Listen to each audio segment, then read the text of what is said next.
I want to bring it back a little bit to your experience of losing your daughter to someone with DWI. DWIs, you might have been very angry, and some people maybe often are when they lose someone or when they see this happen. I'm sometimes very angry. How do we overcome those things that hurt us deeply in ways that are healing in our civic work?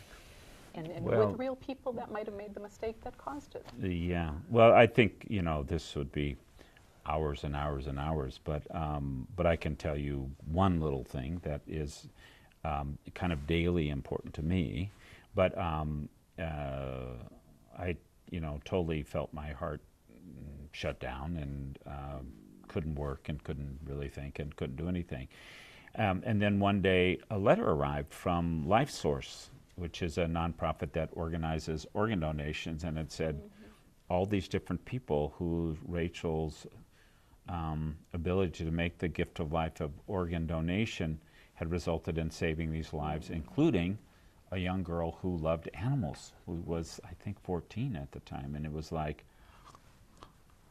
something beyond science. And I trained to be a biochemist, biophysicist. There's something about science that's very important, but there was something more to that story. And it began the process of melting the ice around my heart and making it possible for me to kind of come back and to rejoin life. And there were some other things that had happened, but one of them was in the hospital where we didn't know exactly what to do. We never thought about organ donation or anything. And Rachel was just shy of 21, about 9 days, and so she had her first driver's license. There was no indication on it. Did she want to be an organ donor? And there was a way, sitting there with that counselor, trying to think straight when your heart is beating out of your chest. And I kind of heard Rachel saying, "Sign the papers.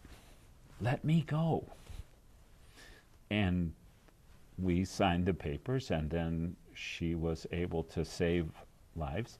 But you don't know. And then at some point in this process, a letter shows up from Department of Vehicle Services, and it's Rachel's new driver's license, which she had applied for because hers was invalidated, and she had checked the box. And so I'm able to say to people, yes, you should be an organ donor. You can save lives. But I'm telling you, you can help some person who's very grief-stricken, who has had a shattered life, make some sense out of it if you have checked the box and you've created the possibility that you can make a little bit of sense out of it. And I've gotten active, and I'm on the board of Life Source now, and am active in MAD and other organizations to try to prevent these tragedies. But I also know that that decision, that possibility of a life,